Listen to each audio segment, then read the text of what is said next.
Hi everyone, welcome to the ChackTok channel. Today we are looking at the retake feature. When taking photos with a photo template, customers might not be satisfied with one of the shots. Normally, you have to restart the whole session and take all the photos again. But with retake feature, users can simply retake that one photo instead. Let me show you how to set it up. Okay, let me introduce you the retake feature in ChackTok. So let's go to ChackTok demo first. Click on Edit, and then goes to Shooting Settings. We choose Shooting Settings, then we choose Photo. And in the photo you can see several options. One of them is Retake Enable, so we click on that one. On the same page, you also see Shooting Interval. This is the countdown time before each photo is taken.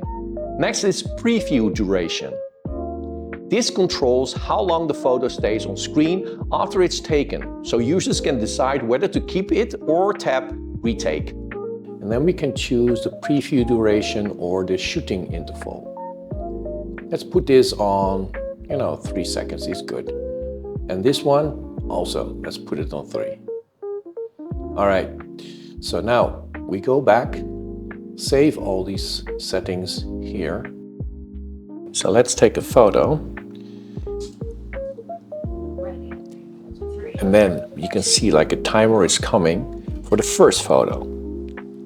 If you're okay with that, you just wait and it automatically goes to the second one.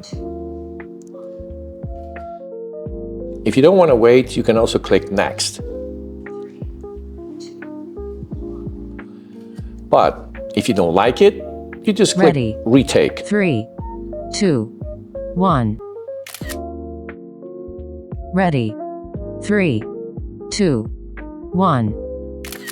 If you're happy with it, Ready. you just move to the next 3, one. 2, 1. Or you just wait and it moves by itself. And that's it. And that's how the retake feature works in ChackTok. If you found this tutorial helpful, don't forget to subscribe to the channel for more tips and tutorials.